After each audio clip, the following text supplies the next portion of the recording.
जय दोस्तों, क्या वाकई में ट्रंप ने वेनेजुएला के राष्ट्रपति निकोलस मादुरो को अरेस्ट कर लिया है? अगर ऐसा है तो क्यों किया है, इसको आज हम समझने वाले हैं। सबसे पहले आप ये जानिए कि जो आपका वेनेजुएला है उसकी लोकेशन कहाँ पर है। ये साउथ अमेरिका का पार्ट है, मैप आपके सामने होगा। साउथ अमेरिका में आता है, इसके वेस्ट में कोलंबिया आता है, साउथ में ब्राज़ील आता है, इसके ईस्ट में गुयाना आता है और उत्तर में कैरेबियन सागर आता है। इसके उत्तर में यूएसए है जो कि नॉर्थ अमेरिका की सबसे बड़ी ग्लोबल पावर एंड इकोनॉमी है।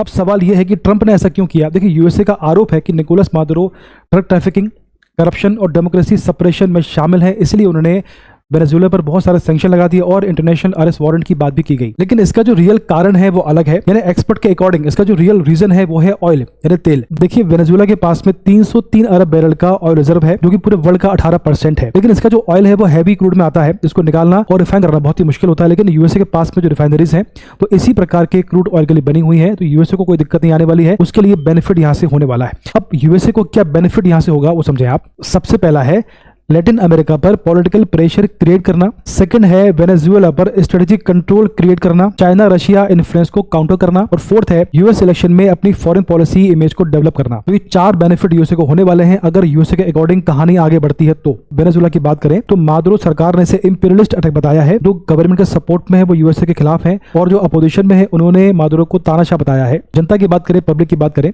तो पब्लिक वहां पर गरीबी, महंगाई, भूखमरी और दवाई की शॉर्टेज से परेशान है, उनके लिए कोई बड़ा मुद्दा नहीं है। वर्ल्ड की बात करें तो रशिया और चाइना मादुरो के समर्थन में है। यूरोप जो है उसने डेमोक्रेसी और ह्यूमन राइट पर सवाल खड़े किए हैं और जो लैटिन अमेरिका है उसका रिस्पांस मिला जुला है, यानी जो दुनिया समय है वो बटी हुई है, आधे ट्रंप के समर्थन में, आधे मादुरो के। और अगर भारत की बात की जाए तो भारत कभी भी इस प्रकार के मैटर में डायरेक्ट इंटरफेयर नहीं करता। भारत हमेशा न्यूट्रल रहकर अपनी स्ट्रेटेजी प्लान करता है। लेकिन भारत को इससे क्या फर्क पड़ेगा इसकी बात की जाए तो अगर ये टेंशन और बढ़ता है तो भारत में पेट्रोल डीजल महंगा होगा, गोल्ड एंड सिल्वर के प्राइस बढ़ेंगे क्योंकि वो इंपोर्ट होता है। इसके अलावा भारत में कोई खास इससे फर्क नहीं पड़ने वाला। तो दोस्तों, कहानी का सार सिंपल सा है कि वेनेजुएला और यूएसए के बीच में जो भी चल रहा है ये basically energy politics and global power game है जो कि लंबा चलने वाला है। तो आप क्या सोचते हैं, ये डेमोक्रेसी की लड़ाई है या तेल की राजनीति? बताइए। धन्यवाद।